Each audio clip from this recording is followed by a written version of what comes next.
नमस्कार मित्रांनो, ही आपल्या मित्राची केळीचा बाग आहे.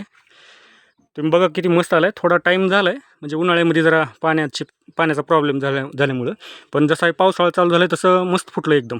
बघा किती भयानक आहे. फक्त त्यांच्या ह्याच्यामध्ये जरा थोडं गवताचं प्रमाण झाले आणि त्यांनी काय केलं तर हे मेन झाड आहे आणि हे पिल्लू होतं, हे तवाच कापायला पाहिजे होतं. हे ह्यांनी कापले नाहीत असे. हे बघा, हे असे दोन दोन एका ठिकाणी ठेवलेत. हे तेवढे कामच नाहीत आणि हे गवताचं नियोजन करायलाच पाहिजे. नाहीतर केळी बघा, केळी एकदम मस्त आली.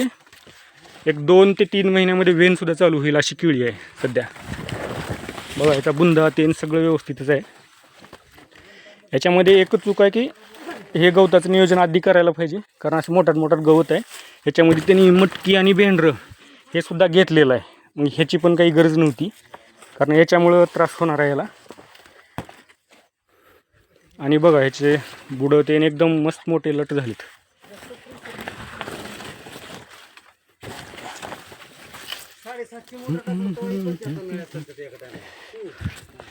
बघा किती मस्त आहे. आणि ही काय जुगाड काय का ह्याच्यामध्ये औषध बनवायचं आणि फवाऱ्यातून डायरेक्ट ड्रिपला.